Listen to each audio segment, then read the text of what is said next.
eso del COVID solo afecta a los chucos. Como vos sos bien limpio, ¿verdad, Juan? Vení mejor, dame un abrazo, Julita. Si crees que las reuniones familiares son convenientes en tiempo de pandemia, estás equivocado. Una reunión familiar o de amigos, aunque parezca inofensiva, te puede llevar al hospital. Evita reunirte con otras personas que puedan contagiarte. Te expones tú y pones en riesgo a los demás. Si te proteges tú, proteges a tu familia. YSUCA siempre con vos.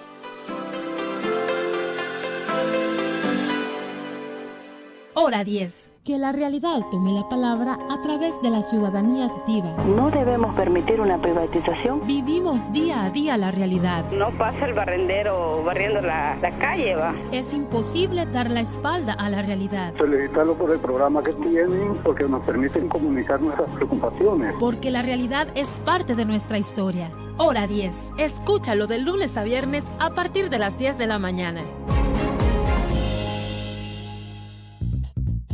Comprometidos con el presente, apasionados por crear un mejor futuro.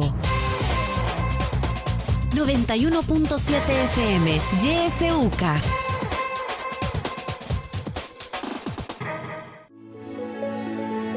Política, economía, realidad nacional. Matinal presenta La Entrevista, un espacio de análisis y discusión producido por YSUCA.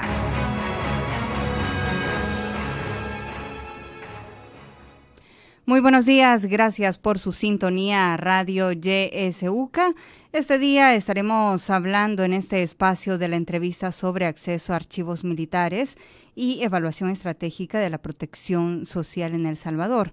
Para eso ya se encuentra con nosotros el director ejecutivo de la Fundación de Estudios para la Aplicación del Derecho FESPAD, Saúl Baños. Le damos la bienvenida. Saúl, buenos días.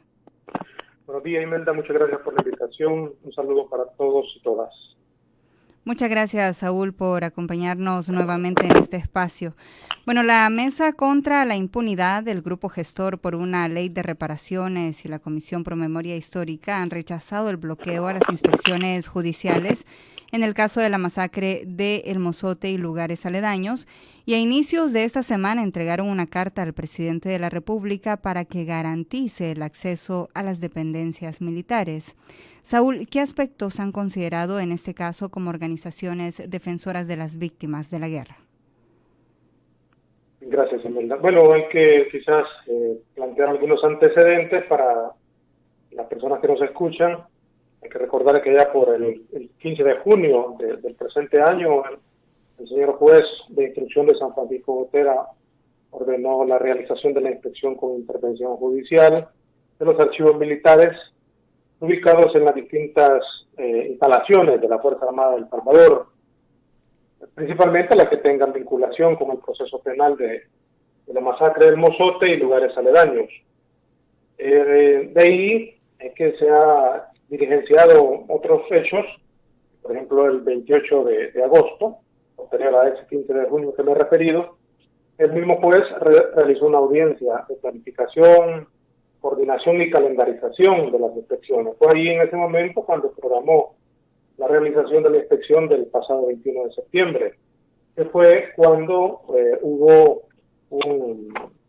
una obstaculización al presentarse el señor juez de instrucción y también el personal asignado a su cargo, porque no iba solo él, también iban peritos, iban defensores, querellantes, y los defensores, por supuesto, podían ir a las instalaciones del Estado Mayor Conjunto de la Fuerza Armada, que están ubicados aquí en San Salvador, ahí por la avenida Manuel Enrique Araujo, y fue impedido ingresar y ejecutar la diligencia ordenada por parte del coronel licenciado Carlos Eber Vanegas García. Fue el que salió, y creo que la mayor parte de la población habrá visto el video en donde el señor juez platica con este coronel, y él le manifiesta que tiene órdenes de no permitir el acceso al Estado Mayor Conjunto de la Fuerza Armada.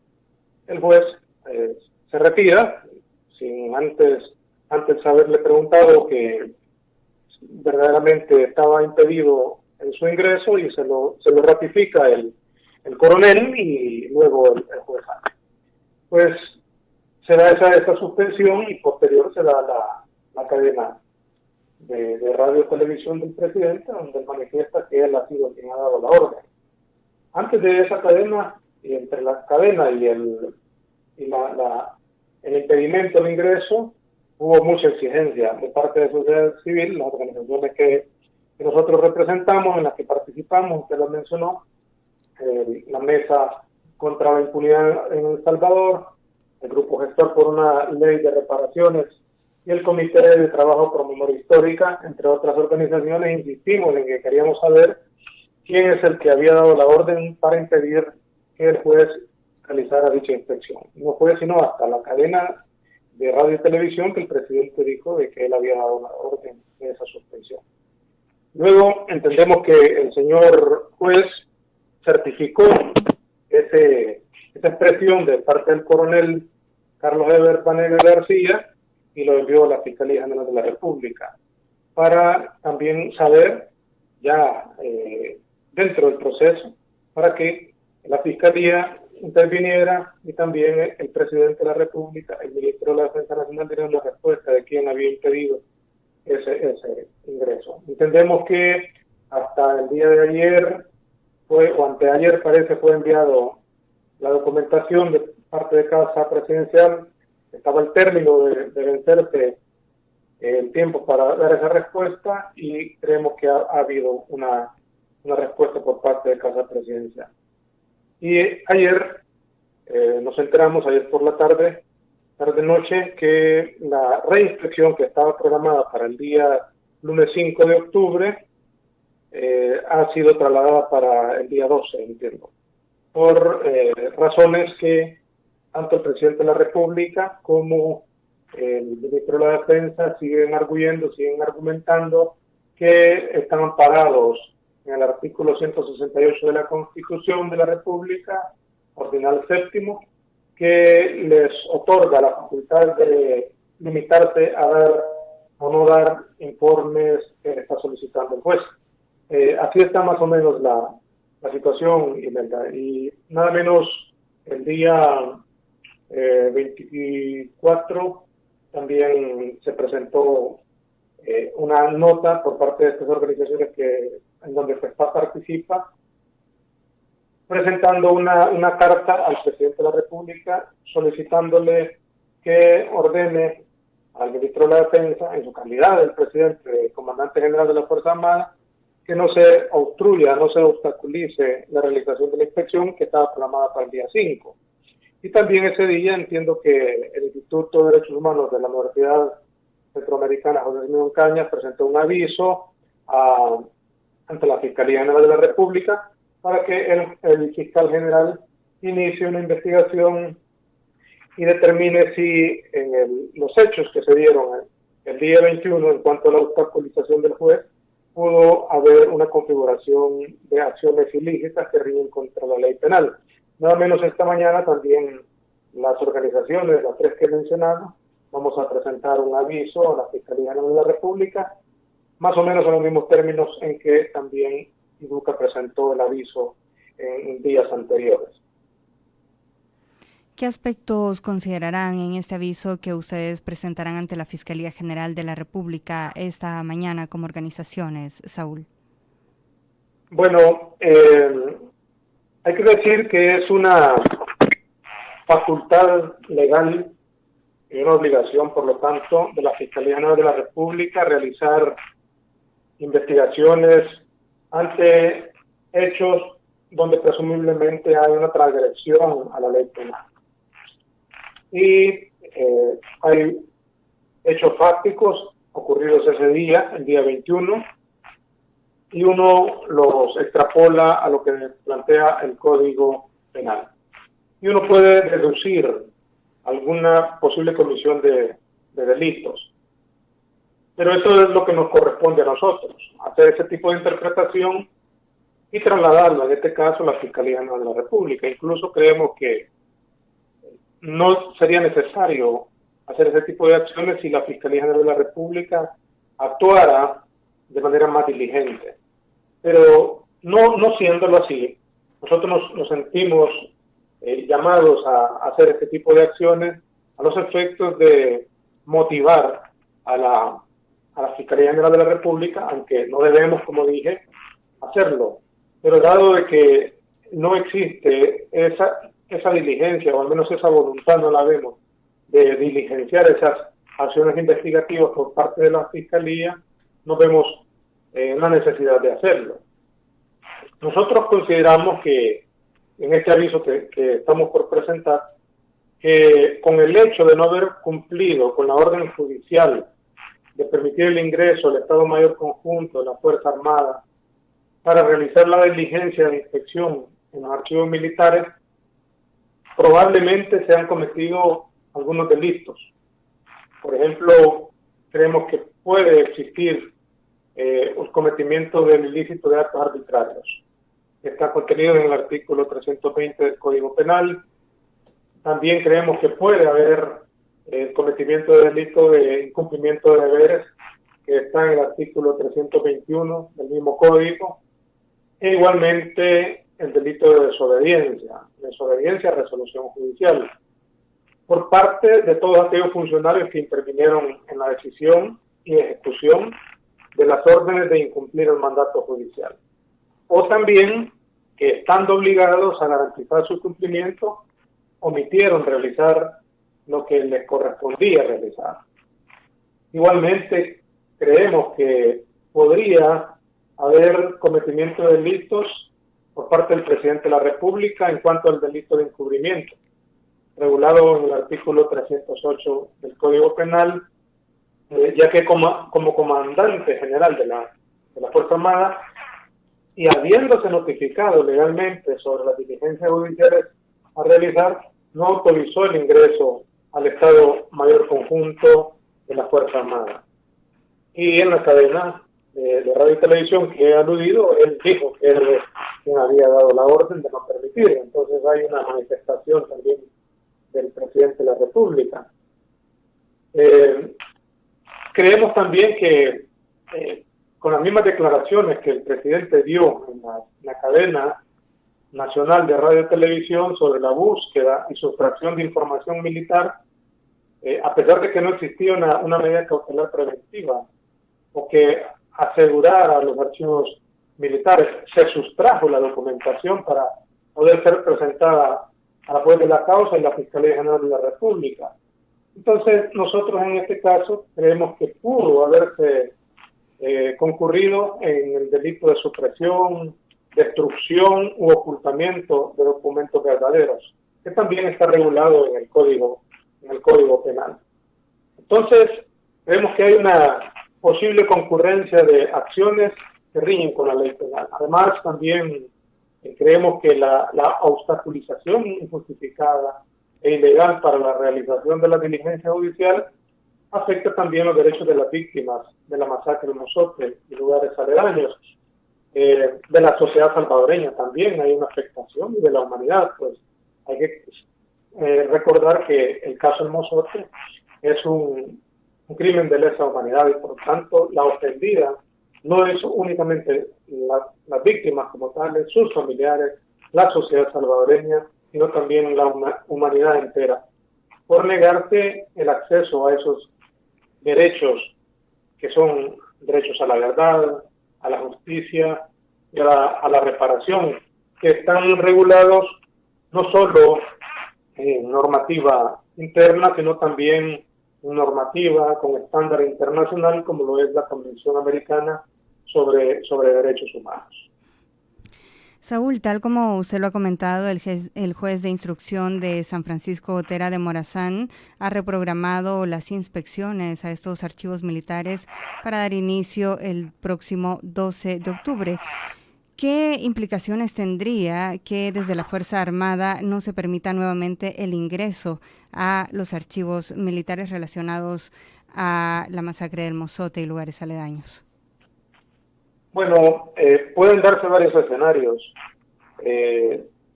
Supongamos que se dan los mismos hechos que se ocurrieron el día 21. Pues nuevamente se estaría ratificando lo que recientemente acabo de plantear en mi intervención anterior. Nuevamente se estarían ante nuevas acciones que podrían configurar se podrían configurar acciones contrarias a la ley penal. Y entonces ahí nuevamente se estaría frente a una acción que el fiscal general de la República debería de realizar. Decirlo así resulta fácil, ¿no? Porque, bueno, el fiscal general de la República debería iniciar una investigación que determine alguna responsabilidad de las personas que tendrían esa responsabilidad en la cadena de mando. Es decir, quién da la orden, quién la acata. Hay que recordar que los funcionarios públicos no deben de acatar órdenes que estén fuera del marco de la ley, pero si lo hacen también incurren en alguna responsabilidad, y es el rol de la Fiscalía determinar esa participación que cada quien puede tener en cómo se cumple, cómo se concretiza, cómo se materializa esa orden en ese escenario. Por lo que ocurrió ayer en cuanto a la comunicación del señor juez de San Francisco Gotera, que comunica el traslado de la audiencia, una nueva reprogramación, porque el 5 era una reprogramación, ahora vamos al 12, el 12 el 16, parece ser de que el presidente de la República, así como el ministro de la Defensa, siguen utilizando la misma argumentación que el presidente dio en la cadena de radio y televisión. Confirman que mantendrán su postura con el argumento sobre la base de lo que dice el artículo 168, ordenanza séptimo de la Constitución. Nos da la impresión de que la estrategia jurídica del gobierno y los militares es basar su negativa de permitir la inspección en ese artículo constitucional citado por el presidente en la cadena de radio y televisión. Aparentemente se amparan en el principio de supremacía constitucional. Y el presidente cree, el ministro de la Defensa cree, que ese artículo 168, ordenanza séptimo de la Constitución, le da cierta potestad para hacer o no hacer algunas cosas. Sin embargo, a juicio nuestro, ese argumento es falso, bastante falso y bastante deficiente, ya que los derechos de las víctimas y el deber estatal de investigar y juzgar los crímenes también están en la Constitución. En ese caso, a nuestro juicio, no opera la supremacía de una cosa sobre las otras. Si fuera cierto lo que ellos están argumentando, ¿no? Porque todas estarían prácticamente al mismo nivel constitucional. Lo que sí podría existir quizás es una colisión entre elementos constitucionales, pero esto lo resuelve la misma Constitución. Si hubiera, digo, una colisión de argumentaciones constitucionales.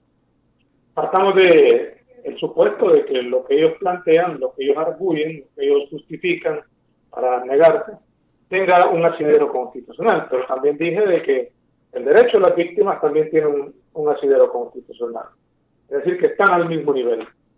Pero dije también que la misma Constitución de la República resuelve si hubiera ese conflicto, esa colisión constitucional de derechos.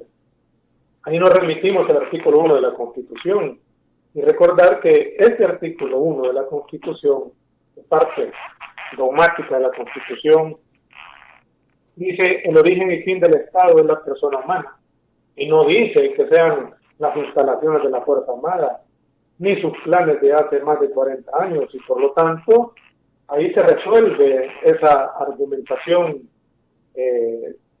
falaz, deficiente que están planteando el presidente, su equipo jurídico y también el ministro de la Defensa Nacional. Repito, el artículo 1 de la Constitución plantea que el origen y fin del Estado es la persona humana. Las víctimas, sus familiares son personas humanas, no las instituciones. La Fuerza Armada no lo es. Y por lo tanto, esa argumentación es boja, es de poco peso. Por otro lado, también, siguiendo con esa argumentación que estaban diciendo ellos y nosotros contraargumentándola, el artículo 168 no hace alusión a investigaciones de crímenes ni a la actuación judicial.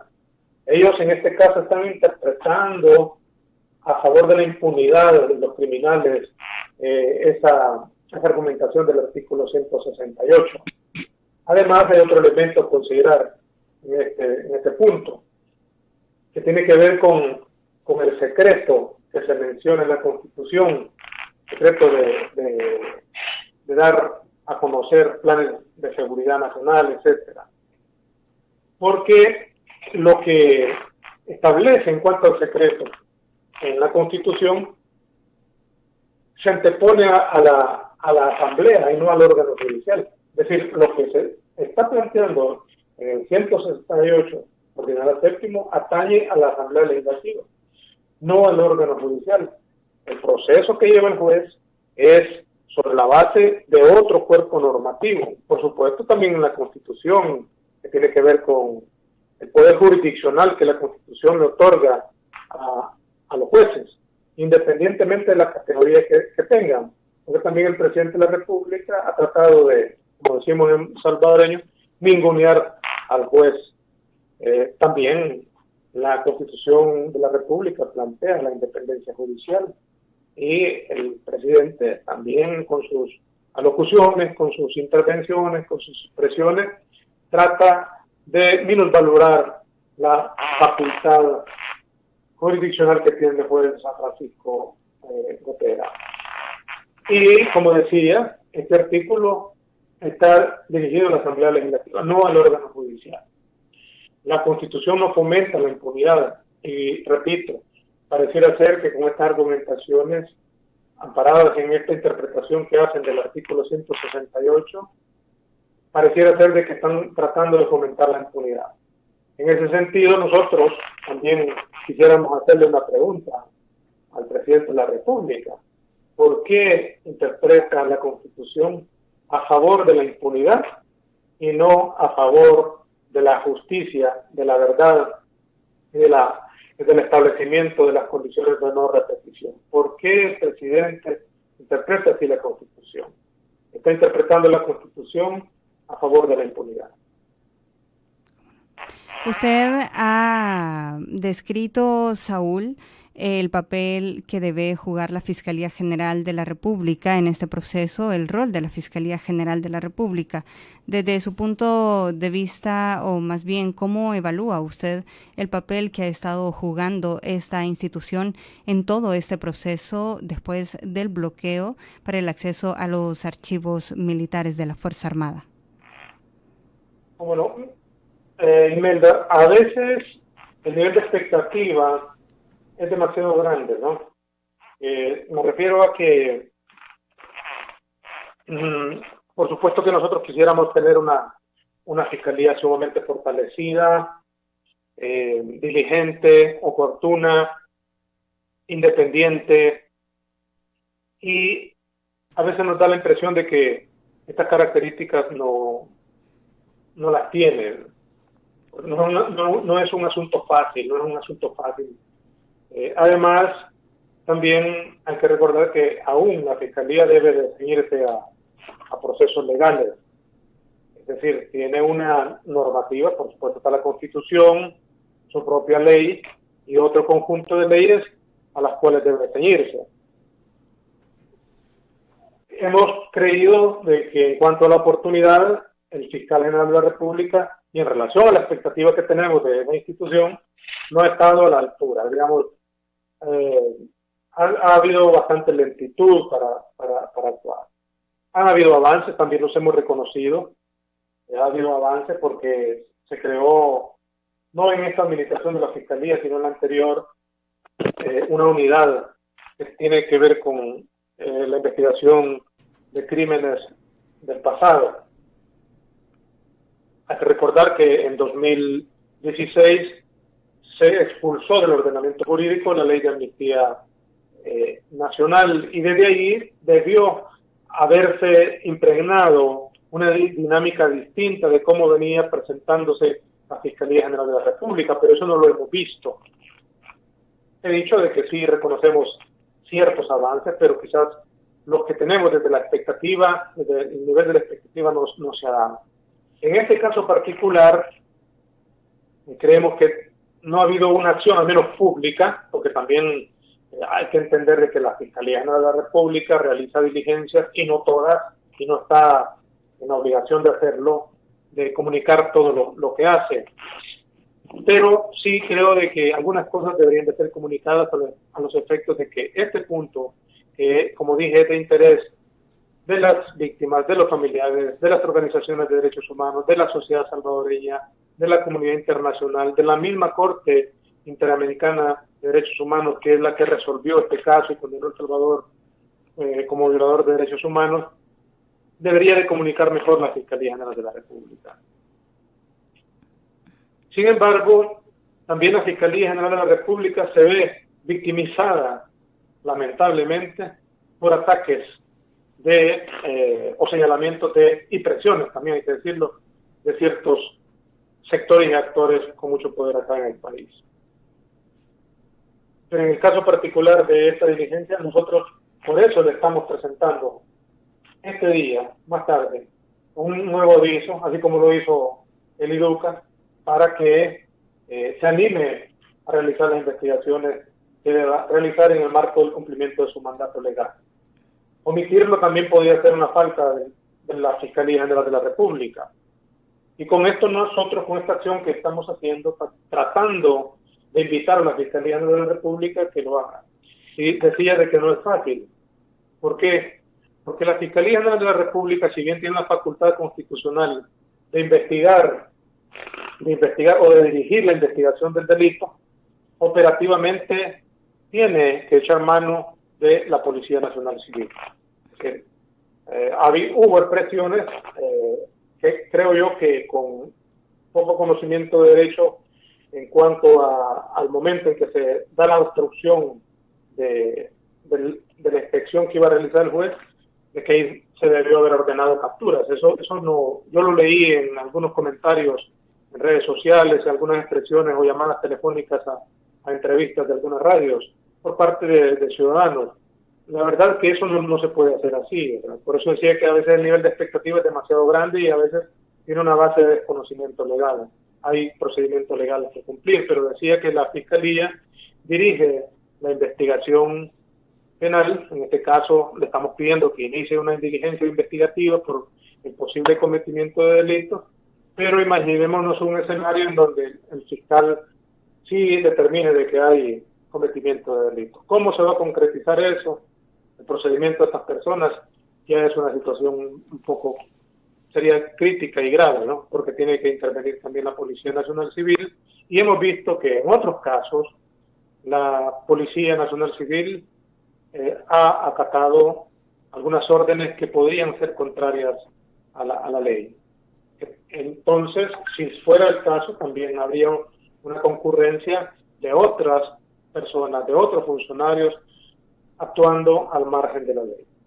Trato de explicar esto para que, en un esfuerzo de hacer comprender a quienes nos escuchan de que estamos ante una situación un tanto delicada, compleja, pero que en la medida en que no se remita todas las actuaciones de los funcionarios al marco de la Constitución y al marco de la ley, se cometerían cada vez más actos arbitrarios, desobediencias o tipos penales que hemos mencionado, que yo he mencionado acá.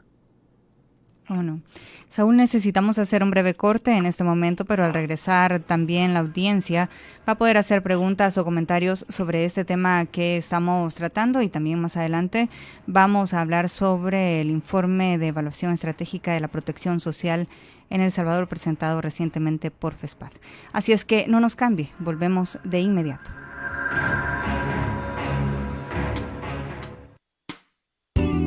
YSUCA, una voz sin fronteras. 91.7 FM. Más que una generación.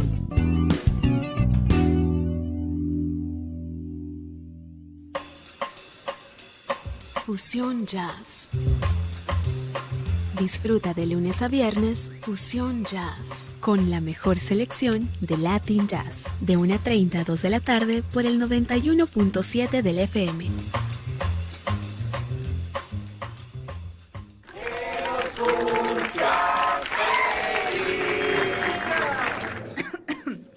Familia, quiero decir unas palabras, por favor. Bueno, muchísimas gracias a todos por venir, por celebrar mi cumpleaños a pesar de esta pandemia. Me siento sumamente, me siento como les decía, me siento sumamente agradecida con todos ustedes. Ya sabes, Julia, lo importante es que todos estemos reunidos en familia. Además, eso del COVID solo afecta a los chucos. Como vos sos bien limpio, ¿verdad, Juan? Vení mejor, dame un abrazo, Julita. Si crees que las reuniones familiares son convenientes en tiempo de pandemia, estás equivocado. Una reunión familiar o de amigos, aunque parezca inofensiva, te puede llevar al hospital. Evita reunirte con otras personas que puedan contagiarte. Te expones tú y pones en riesgo a los demás. Si te proteges tú, proteges a tu familia. YSUCA siempre con vos.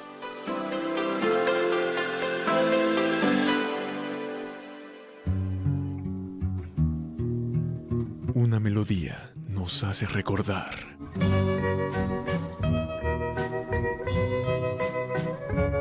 El recuerdo nos trae nostalgia. Siempre soñé que tú vendrías a mí. Porque recordar es vivir. En fondo al corazón tenía una herida, sufría. Voces del recuerdo, todos los sábados y domingos a las 9 de la mañana, solo aquí en Radio YSUCA. Me ocurrió hace pocos días, al llegar a la estación, yo subí allá abajo. Solos somos murmullo. Juntos somos voz, tu voz. YSUCA 917 FM.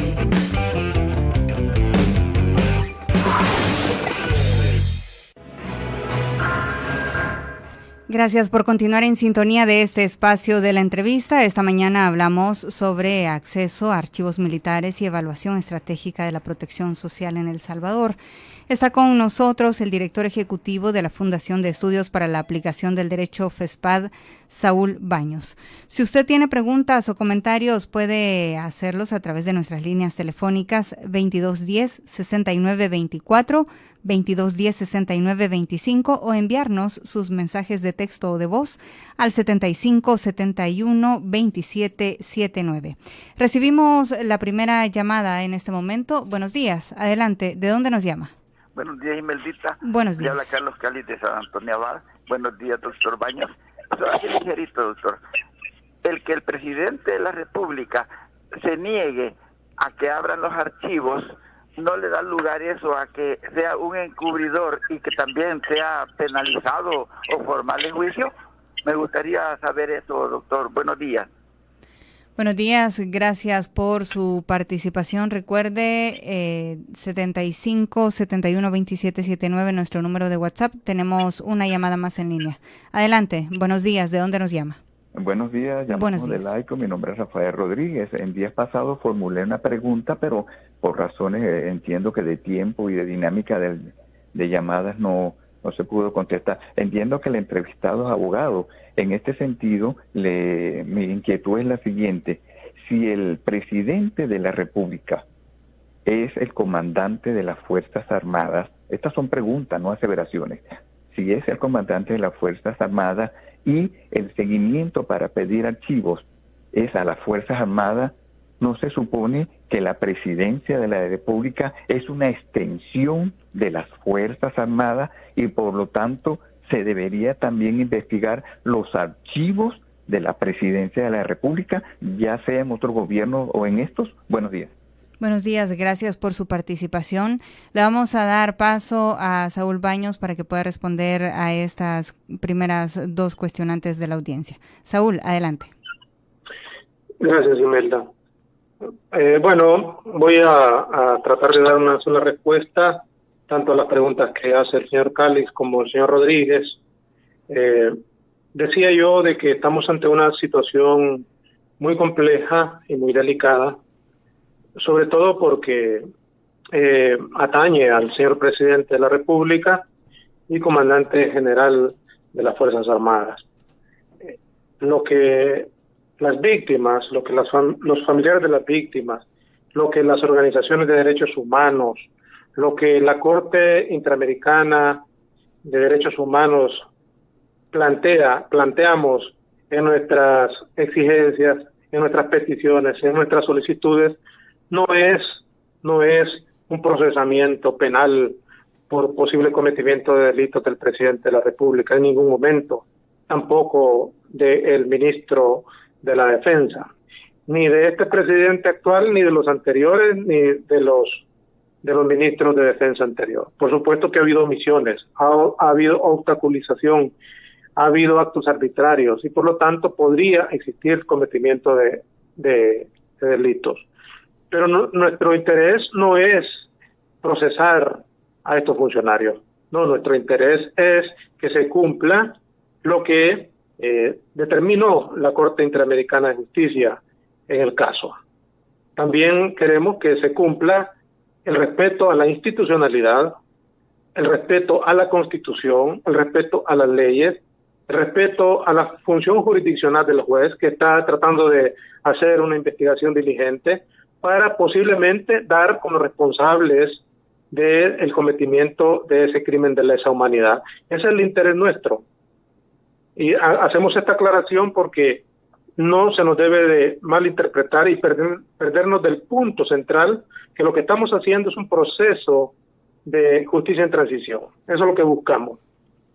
Pero que en el camino se han dado este tipo de actitudes que obstaculizan la labor de, en este caso, los jueces de instrucción de San Francisco de Gotera. Y por supuesto, el presidente podría tener una responsabilidad porque no nos parece que esté diligenciando, que esté facilitando estos procesos.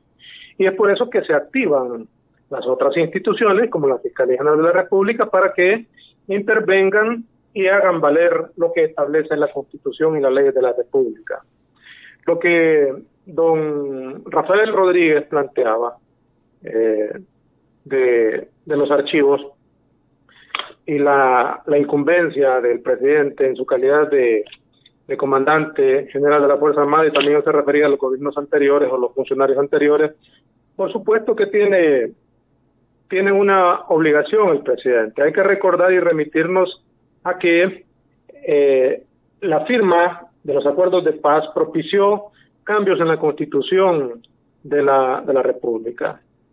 Y el hecho de que el presidente de la República sea el comandante general de la Fuerza Armada, siendo él un civil, hay un elemento sustancial en ello, que es el sometimiento de la Fuerza Armada al poder civil.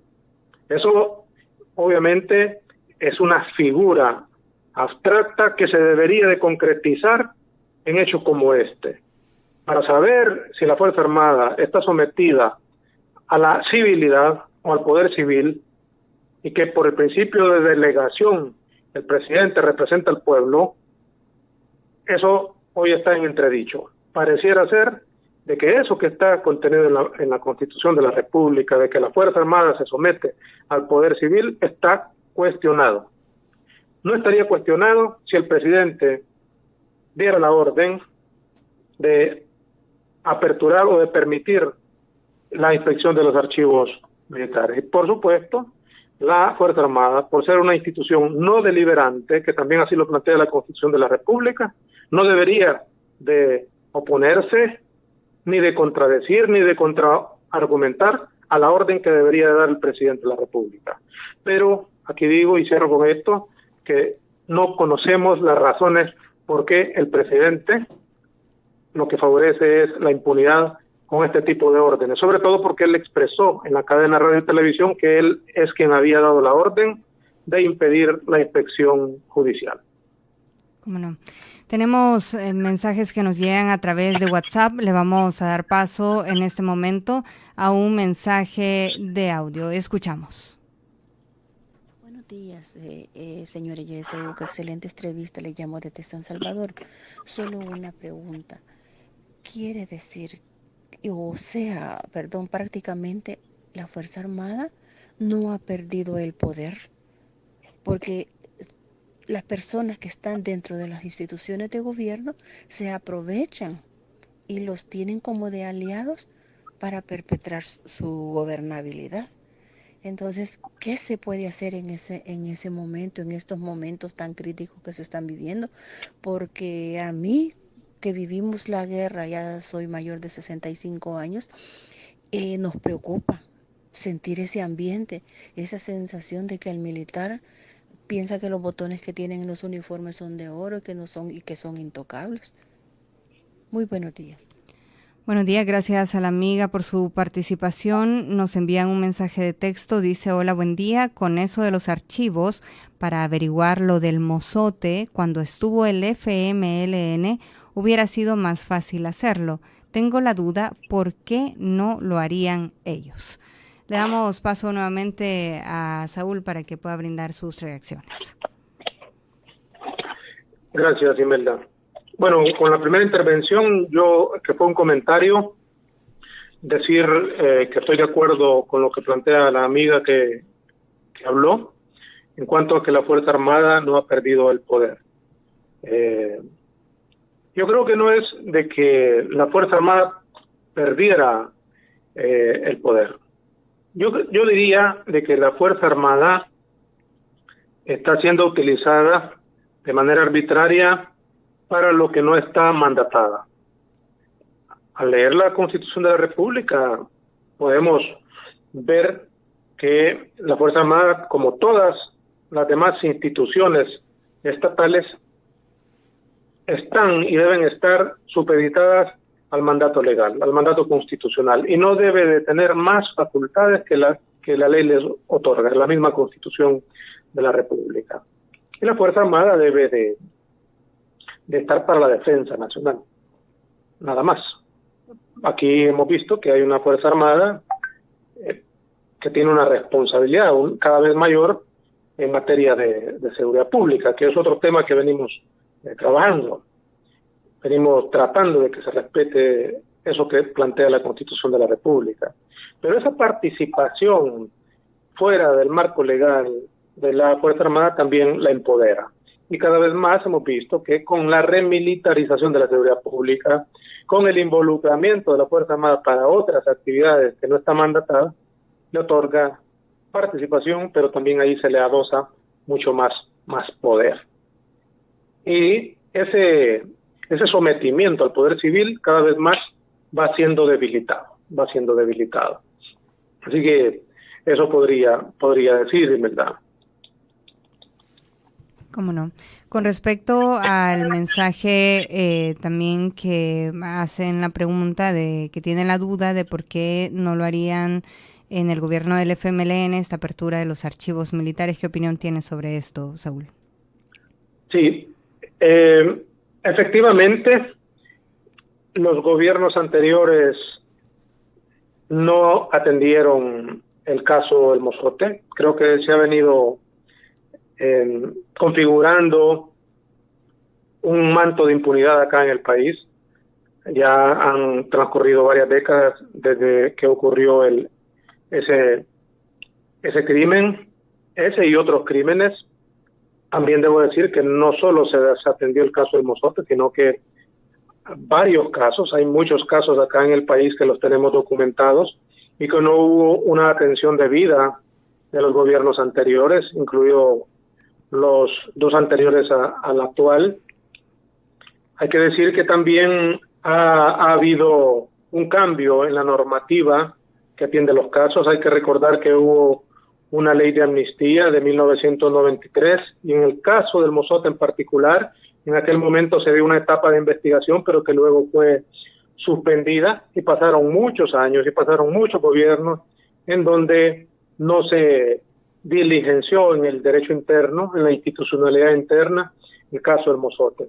Sí avanzó ante esa imposibilidad de acceder a la justicia para las víctimas y sus familiares en el derecho interno, en la institucionalidad interna, sí se avanzó en el sistema de protección regional de derechos humanos y fue por eso que se acudió a la Corte Interamericana, primero la Comisión, luego la Corte, y se condenó al Estado por ese crimen de lesa humanidad.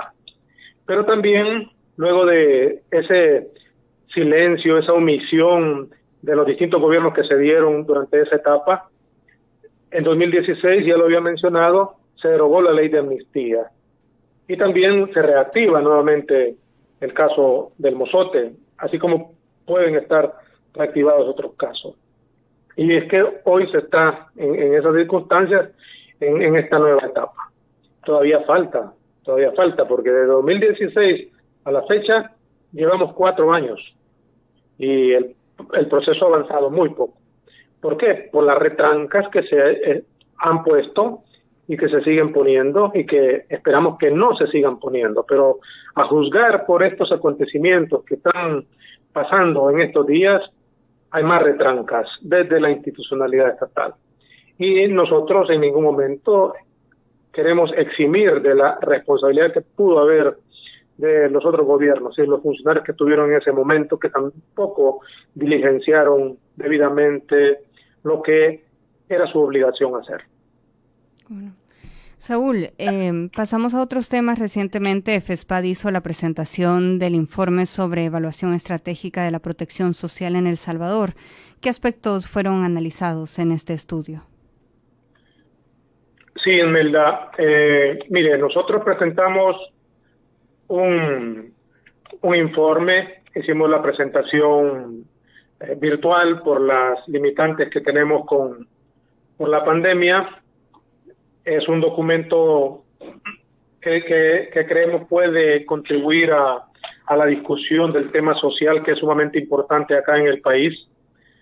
Bueno, debo decir que del tema de justicia en transición, en el caso del Mozote, nos pasamos a otro tema, quizás de manera un tanto abrupta, pero que no es menos importante, el tema del plan social.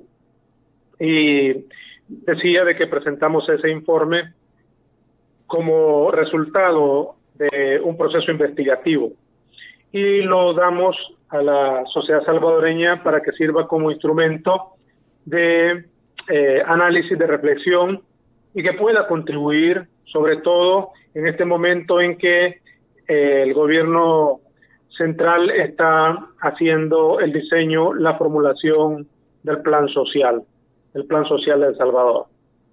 Debo decir que de acuerdo a la ley de desarrollo que se creó allá por 2012, el nuevo gobierno que cada 5 años entra acá a tomar la administración pública, en sus primeros 6 meses debe de formular de manera participativa el plan social. Es decir, que este gobierno actual, que inició su mandato, su administración en junio de 2019, en diciembre del año pasado, debió haber presentado el plan social, pero no lo hizo. Y luego vino la pandemia, y eso también imposibilitó de que se tenga a estas alturas, ya prácticamente quedan 3 meses del 2020, y no tenemos un plan social. No tenemos un plan social, que es sumamente importante porque es el documento que podría dimensionar cómo y cuánto se invierte en materia social acá en el país, que es sumamente necesario para que las condiciones económicas, particularmente de los grupos más vulnerables, puedan cambiar.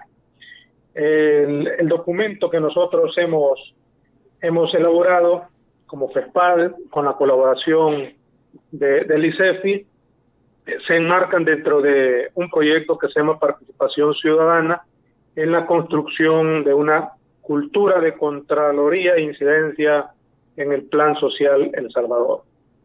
Esto lo estamos desarrollando con el apoyo de la Delegación de la Unión Europea en El Salvador, que es una entidad como otras de la comunidad internacional que han apoyado el plan social que se venía desarrollando en el país.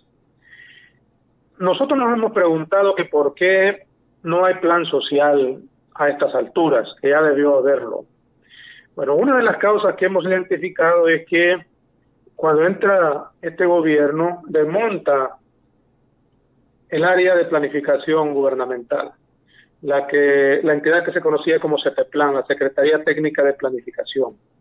Y con ese desmontaje de esa entidad, se pierde un capital acumulado, una experiencia acumulada y un sistema de indicadores que venía monitoreando, midiendo la forma en cómo el país iba desarrollándose en materia social. posiblemente también tenía sus debilidades, sus cuestionamientos, pero que de manera progresiva posibilitaba espacios de participación ciudadana para saber cómo es que se iba caminando, cómo se iba avanzando, cómo se iba cumpliendo el tema de la política social acá en el país.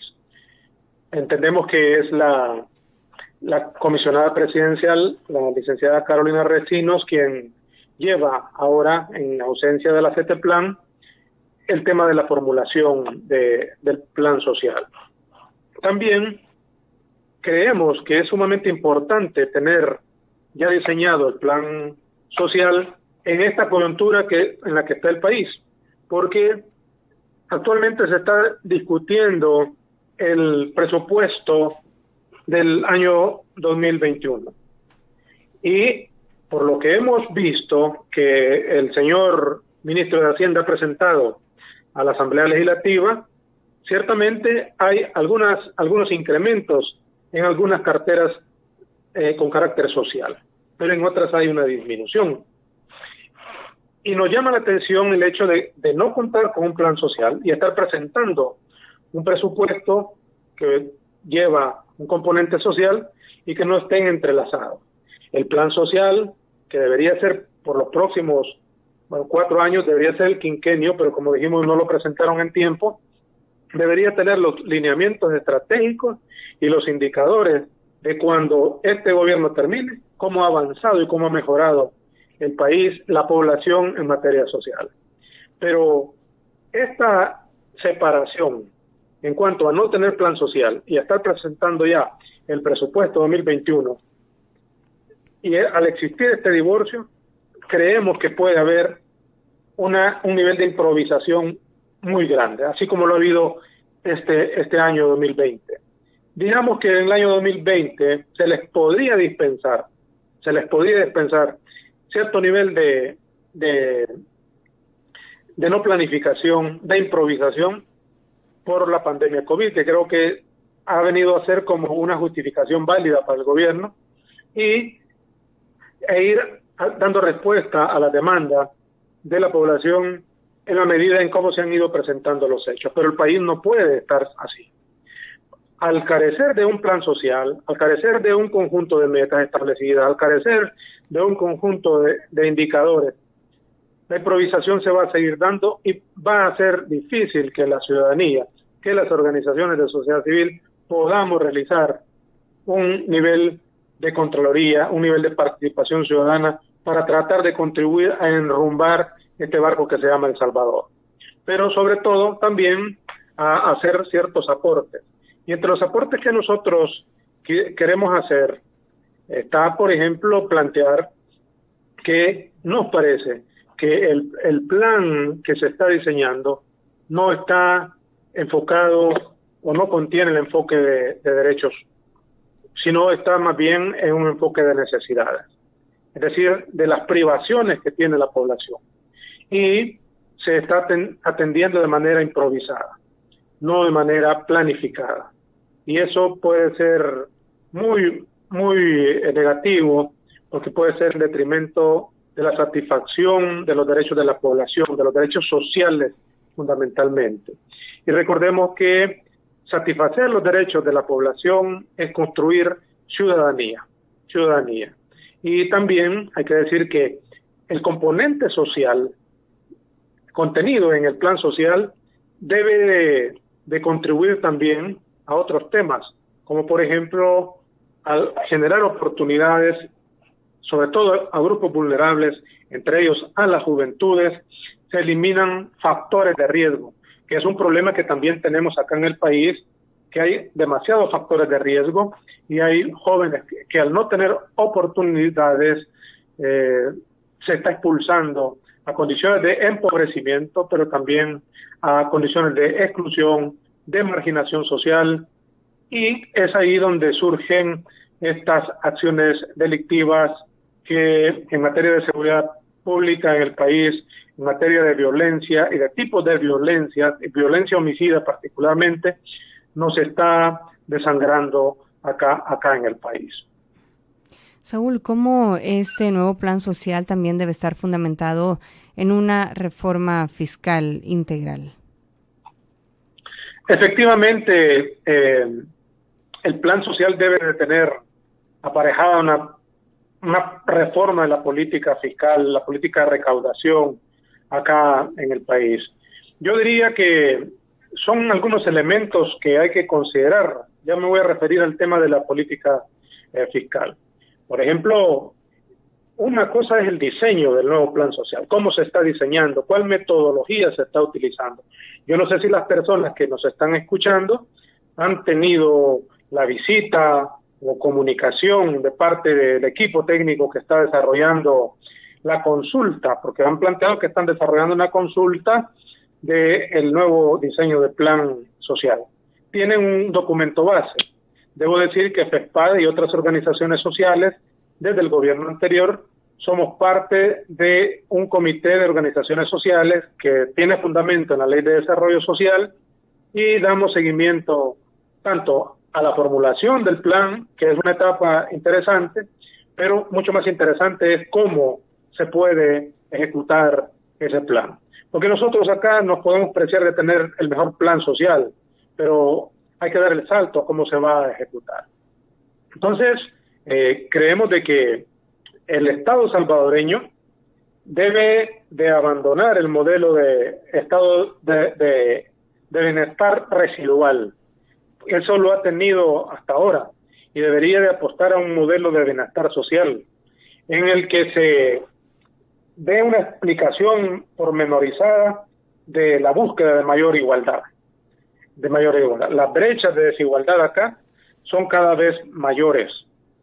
Crecen los pobres, se reducen los ricos y concentran más riqueza. Y la brecha de desigualdad es cada vez más grande. No estamos diciendo aquí de que no hayan pobres y de que todos seamos ricos, no, que las brechas de desigualdad se reduzcan. Por ejemplo, el tema de los servicios públicos, que se deben de garantizar y que estos servicios públicos garanticen una altísima calidad de vida. Esto debería de estar consignado en el plan social, pero no lo vemos. También es muy importante que el plan social respete lo establecido en la Ley de Desarrollo y Protección Social. Parece ser que eso no se está dando. También el plan social debe estar articulado con el plan general de gobierno, que es otra pregunta que nos hacemos, porque al menos como FESPAD no conocemos que haya un plan general del gobierno, y eso también está establecido en la Ley de Desarrollo y Protección Social. ¿Cómo se vincula el plan social con otros planes y otras políticas públicas que se desarrollan por los distintos ministerios o secretarías? Y también decía en mi intervención de la primera pregunta sobre el plan social, cómo se vincula con el presupuesto. También el plan social debe de transitar de la focalización a la universalización progresiva. Esto es sumamente importante. Y hay otras áreas que creo que por tiempo no voy a poder desarrollar, pero en lo que usted me preguntaba sobre el aspecto fiscal que tiene que ver con lo contributivo, debe tomarse en cuenta que las actuales características del mercado laboral, dadas esas características, debería de crearse un régimen especial para personas que se encuentran en la informalidad, en el sector denominado como informal. Hay que atender eso. También implementar políticas públicas activas, ¿verdad?, que generen empleo formal. Eso también va a permitir que haya más recaudación por parte del Estado, que es necesario para tener la capacidad de ejecutar lo que se va a concretar en el plan social. Porque también hay que recordar que acá en el país hemos tenido buenas políticas públicas, por ejemplo el plan Salvador Seguro, un buen plan desde la perspectiva del diseño, pero que estaba desfinanciado. De hecho, todo el presupuesto 2021 está desfinanciado. Entonces, ¿cómo se le va a dar respuesta a las demandas de las necesidades de la población que van a estar contenidas en el plan social? Y también hay que tomar en cuenta esa transición demográfica por la que atraviesa el Salvador, porque va a haber demanda de más recursos por parte del Estado para atender todas esas necesidades. Y hay muchas carencias financieras en el Estado salvadoreño. El éxito del plan social, cuando se tenga, va a pasar por una transformación de la política fiscal. Si no se transita de una política de supervivencia, que es la que tenemos ahora, a un instrumento de desarrollo social, difícilmente vamos a mejorar las condiciones acá en el país. Entonces es necesario un acuerdo fiscal integral con la participación de distintos actores de la sociedad salvadoreña. Debe haber diálogo democrático donde se pueda acordar una visión de país. Eso no lo estamos viendo. Al contrario de ver una visión común de país, pareciera ser de que estamos yendo por otro lado.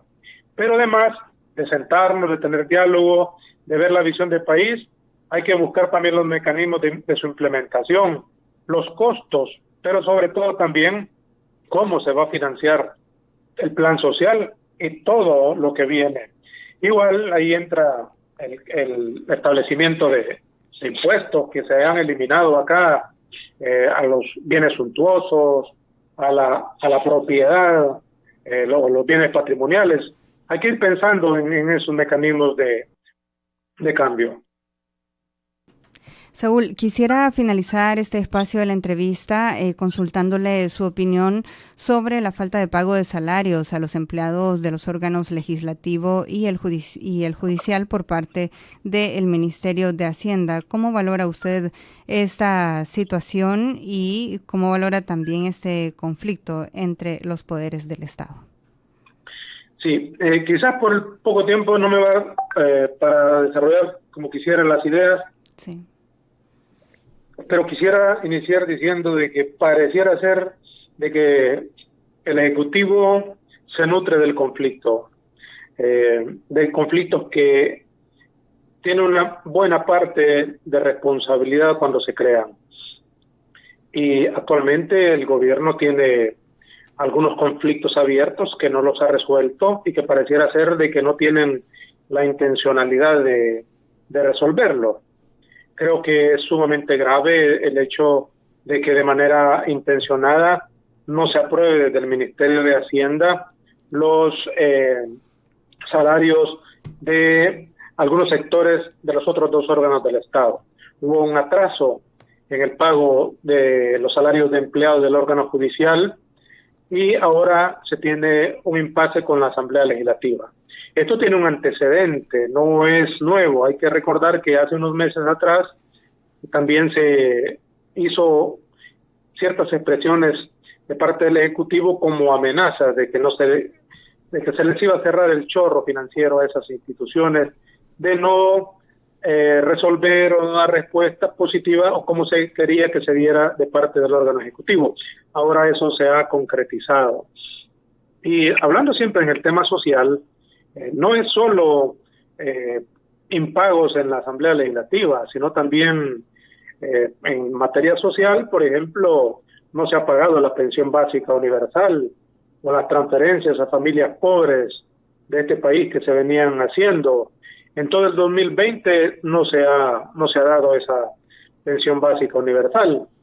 En un momento de crisis del Estado creemos que debería de proteger a los más pobres y vulnerables.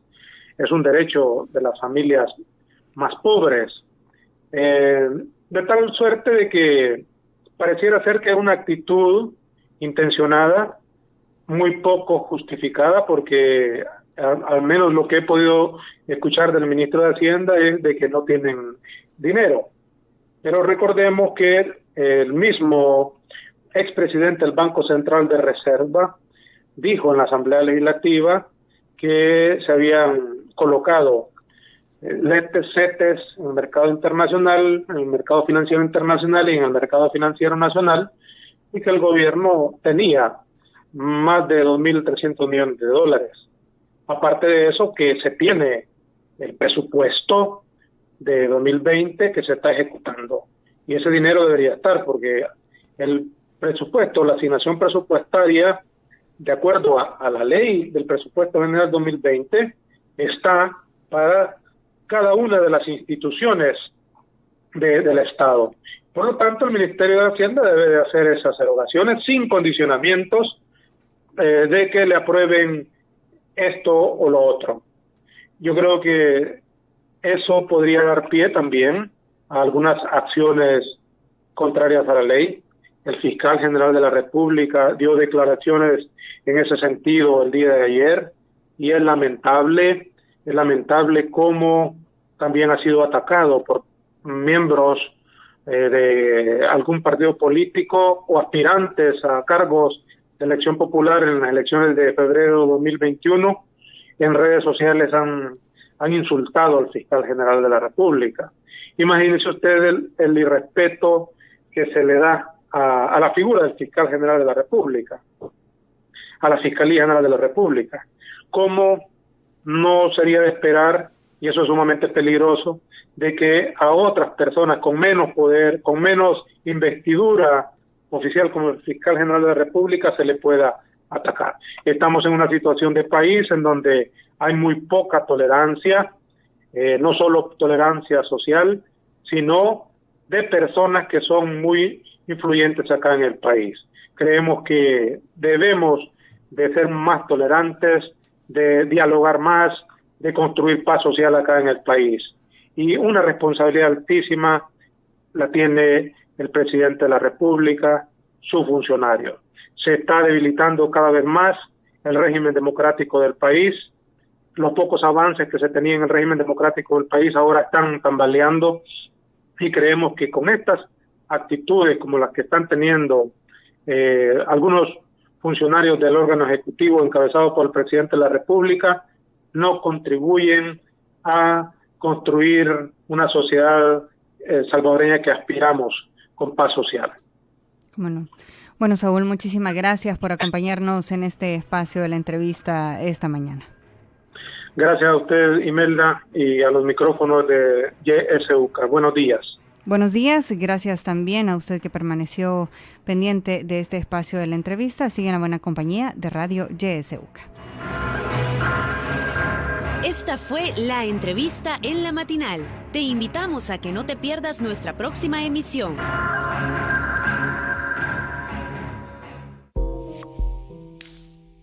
www.ysuca.org.sb. Una voz sin fronteras, 91.7 FM, más que una generación.